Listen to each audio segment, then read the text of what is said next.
our program generally looks at the players that the AFL doesn't want, in terms of even from a young age group of guys who don't get drafted.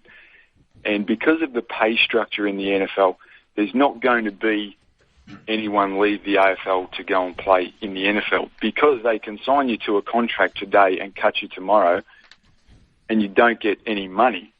You're not going to leave. It's like leaving guaranteed money. You've got to finish your career in the AFL before you even contemplate that. Yeah, we do look at guys, but there's a whole back room full of things that have got to cross. It's tough. You don't really get to see your family. So are you married? Do you have kids? Where are they going to go to school? If you go and give it a go for 6 months, if you sign a contract in March, unless you make the final roster in September, you get paid $300 a week to train and get your accommodation paid for. What is your family going to do? They can't work. You can't work while you're over there trying to recoup money. So are you financially able to support yourself? So there's a lot more behind it about what do you want to get out of it? Are you going to be ready for that journey? And we make sure it affects people's families, behind the scenes a lot. But in terms of a guy like Scott Harding, wasn't married, had the academic background to be able to go to college, was fast enough. So he sort of fit that role of they work on paper.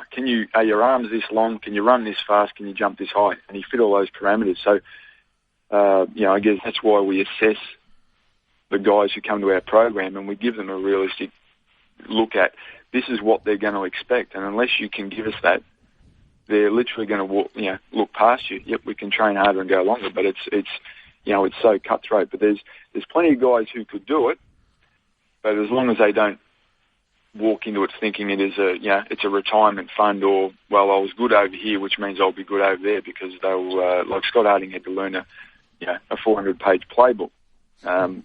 You just don't pick that stuff up overnight. Nathan Chapman, thank you very much for your time. Good luck with all the work with Pro Kick Australia, and hopefully we can check in with you again soon. No worries, guys. Good talking to you. Nathan Chapman there joining us on the line. We do have to take a quick break on Betstars and Stripes. The Betstar Melbourne Golf Invitational kicks off the summer of golf tomorrow, Monday the 12th of November. It is at the Woodlands Golf Course, Australia's richest one-day pro-am. Features an amazing collection of top professionals and celebrities. Turfy, you're playing, as I understand it. I think I come under the professionals, don't I? Gold coin donation to charity, and we'd love to all see you along down there as well. We'll take a break and be back with plenty more after this. This is Bet Stars and Stripes with Dr. Turf, Ed Wyatt and Alice Gander. Welcome back to Bet Stars and Stripes. Darren Parkin here with Alice Gander, Dr. Turf and Teo Palazzeri filling in for Ed Wyatt, who's ventured back around the world. NBA, we'll take a look at that at the moment, and obviously the other big news out of that, the Browns sacking, and it does appear likely that Phil Jackson has basically got the job if he wants it. But there are some conditions, such as travel. not travelling, or only choosing the games he travels for, and a greater level of control over, I guess, what you might call the match committee, so to speak. So what's prompted that, Al? I mean, that's real quick. 5 games into the season. That's quick. It's pretty amazing. I mean, from what I've read about it and from my understanding of it, Mike Brown's offense wasn't really tailored for the team that they've got. So they've now got 2 big men in Gasol and Howard. They've got Nash and they've got Kobe, who obviously play outside. And the offense that he was trying to run with them was actually keeping the big men away from the basket, which, I mean, they're most powerful, particularly Howard. They're most powerful and they're most potent when they're close to the basket. As a consequence, I don't know if behind the scenes they were trying to convince him to do something different and he was being hard-headed and not wanting to do something different and just saying, stick with me, we'll do it. But they were 1-5, which is far from an ideal start to a season, but I didn't think it was panic stations. And sacking a coach after actually they were 1-4 or 1-5? 1-4. So sacking a coach after 5 games in for an me, 82 game season, seems a bit knee-jerk. Do they have the same situation like I guess we have to a point in AFL where it can be player-driven? You hear that old cliche, the coach has lost the players. More so in the US sports, Yeah, particularly Kobe Bryant could walk in there, which is part of my angst with him. He could walk in there and he could basically demand that a coach stay or go. And I'm asking that because is this in any way, shape or form fingers being pointed at the roster and not, the management. Part of the problem was the way he used his bench. A lot of teams have two units that will come on and play together. Brown was mixing and matching, so they couldn't gel when his starters and the bench players were mixed in together. The other problem was that the offense they were running is all about pass and move, whereas Nash and Kobe are two players that love to hold the ball and take responsibility. And if they have the ball for the majority of the shot clock, make one pass or make one shot, all well and good. But that's not the offense that Mike Brown was trying to run. He was playing one where you keep the ball moving constantly between players rather than allowing one player to take control. Yeah, you can see why Kobe was unhappy with it, I guess. No, of course he would have been. And I mean, having said that, it was always going to be a challenge once they got Nash in there, because Nash is the kind of point guard that he's a wonderful point guard, but he's a bit of a ball hog. He holds the ball until you're in a position to score, and that's the only time he'll pass the ball, as opposed to a lot of offenses that are passing a ball for the sake of movement, and through that passing of the ball, someone will open up. So it was always going to be hard, because Kobe's just like, give me the ball and get out of my way, and Nash is sort of like, well, give me the ball and get out of my way. There was always going to be some conflict, but I am very concerned. I mean, Phil Jackson is, if not the greatest coach of all time, very close to the greatest coach of all time. I think he's won 11 rings. Yeah. He did have Michael Jordan, I get it, but I mean, nonetheless, he was able to take his skills to Los Angeles, and he was able to make Kobe and Shaq work together to win a championship, which is no small feat. For him to still walk in and say, I'm not going to travel, I'm only going to travel the games I want, I'm only going to do this and that, I just think that you're starting to dilute his potency, and I just think that that's really, really risky. I agree. Also, James Harden's obviously controversial trade in the off-season, but starts off very, very well with the Rockets. Yeah, I think he started with 92 points in the first two games with Houston. They got Jeremy Lin, who moved from New York, who was a sensation last year at New York before getting injured and coming across to Houston. Houston are 3-3. How's he going, Lin?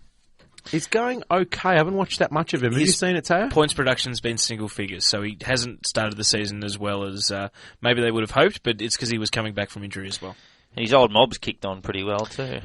I think the problem for the Thunder is that without James Harden there, Brian Westbrook, who was part of the 1-2 punch with Kevin Durant, he's dropped off as well and seems to just be insisting on trying to become the man instead of Durant. And he's taking a lot of shots, and Durant's being starved of the ball when the Thunder attack. And Durant could be one of the most beautiful players to watch play basketball. He is phenomenal to watch. If you're not an NBA fan, this will hook you to the game. Watch him play the game. He is just very, very good to watch. And then the last thing we'll touch on in terms of the NBA before we go back to some games of NFL is going to be the Spurs. I can't work them out. They're 6-1, and they are getting old. I know we say it every year, and they keep performing every year, but they really genuinely are getting old. But somehow they're just keeping it together. I'm a little bit concerned at the end of the season, like what happened last year when we get to playoff time, that age will start to show. Would that have had a greater impact last year with the shorter, crammed season? I mean, the fact that maybe there was less time for the older players to recover, because they did play a lot of games in a much shorter period of time last year. Yeah, well, I guess it may have had some impact on that. I mean, they look good. If I remember correctly, and Tay, remind me, but if I remember correctly, they started the playoffs well, but then the wheel nuts just sort of really came off. And I think they were either 2-1 or 2-0 up against Oklahoma City and then got swamped. It looked as though they were heading for the finals and things were sweet. And then OKC clicked into gear, steamrolled them the other way, and that was all she wrote. They weren't going to go through to the finals, and they missed out. So I guess from that experience, and now with no longer a compressed season with the back-to-back-to-backs and so many players being rested on so many nights, which is what the Spurs did well last year, they now get another crack in a proper length season of trying to manage their team, which, as you say, is a veteran team. Yep. And I reckon at one stage in that playoff series when they were in the lead there, I reckon they became, if not equal favourites, just narrowly second favourites to win the whole thing, to win the championship from Miami. So that's how much momentum and sentiment they had at that period of time, where they looked like they were actually seriously going to threaten for the championship. Do you have to fire another quick breakaway on Betstars and Stripes? Scander's Betstar, proudly Australian-owned, fast and friendly service online or over the phone with the best customer service team in the business. Take Betstar on at betstar.com.au. We'll take a break and take a look at our Sunday and Monday games after this. This is Bet Stars and Stripes with Dr. Turf, Ed Wyatt and Alice Gander. Betstars and Stripes, Alaskander, Dr. Turf and Teo Palazzeri here tonight, and Al, plenty of games to go through for our Sunday matches in the States Monday morning for us. Let's start with 5:05 tomorrow morning, which no doubt we'll all be up for. Live on Fox Sports. Atlanta are 8-0. There's still a $9 chance for the Super Bowl. Usually just getting started at that time of the morning. We say this every single week. They win another game, and we say, when are we going to take them seriously? Nonetheless, they're 8-0. Yeah. They're playing New Orleans at New Orleans. They're $1.67. Sorry, $1.76. I was a bit dyslexic. $1.76 into $1.70. The Saints are $2.20. Have been drifting. The line there is 2, and the overs and unders are 53.5 points. Not a lot of respect given they're going up against the Saints' defense, is it? Only 2 points, so. Only 2-point lead there. Which way are you leaning, Teo? I think the Falcons will cover. I don't know how the Saints' defense is going to deal with Matt Ryan and Julio Jones, and the other receivers are Tony Hernandez as well. So I think the Falcons will win and cover. Is this one of the games you've had a bet on here, Doc? No. I just no. I still, like everybody, I'm just not convinced about Atlanta, but they've just done nothing wrong. I mean, I don't know why I don't buy them yet, and I've got no opinion of the Saints. I mean, was it Sean Payton? I was reading that he was coaching his kids under 15 team or something at the moment, which is pretty extraordinary. Not a bad coach to have. Super Bowl 2 years ago to under 15s now. How many underage teams would be coached by a Super Bowl winning coach? Not many. Same as Paul Roos coaching that. His son hopefully it's not the hard taskmaster that Mark Williams was when he was coaching his son's team at Port Adelaide. James Hird coaches the under-9s at Paran, so I suppose it's been done before. I'm sure Payton has found a way to communicate with someone in that institution somehow. Clearly, there are just too many ways. They're going poorly though, Teo. I mean, they're really struggling, and I wonder what the threat was from Roger Goodell. If we find out that you're communicating with your coaches, we will absolutely tear you down. There are still cases going on, aren't there? I mean, there's still sort of some sort of argy-bargy between the NFL and the New players, Orleans. and the players they suspended as well, yeah. Anyway, so no. In short answer, what was the question? I'm not betting on that game. Okay, what about live 1HD, 5 a.m. on Monday as well? The Raiders, $3.70, take on Baltimore at home, $1.28. The line is 7.5. The overs and unders, 47.5 points. Yeah. The only thing I could do there would be have a crack at Oakland at the plus, but it's not quite enough. 7. What is it? 8, isn't it? 7.5 points. Yep. Yeah, you'd like 10.5 or something like that. But I'm going to go against you. Okay, I good. think Take me on, buddy. No, I think the Ravens are so banged up. They might be 6-2, but their Super Bowl odds for a 6-2 team are longer than any team in that situation would normally be because of the injuries, and Oakland can pile on the points. So 7.5, they may just, even if they lose, I reckon they can scrape inside 7.5 and cover in this instance. Oakland? No, you're agreeing with me. I'm agreeing with you. Yeah. No, my apologies. We're together. No, I think Oakland, I'd like a few more points. I haven't had a bet in that game, but if I was going to, I'd have a crack at Oakland at the plus. Beautiful. Live 1HD, 8:15 a.m. on Monday. Dallas Cowboys, they've been $1.82 into $1.76. They've been well back there.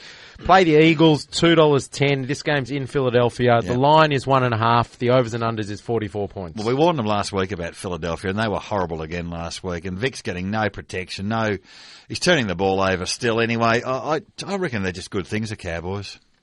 Yeah, I agree. Cowboys. The Eagles are horrible. And horrible. We talk about stadiums emptying out.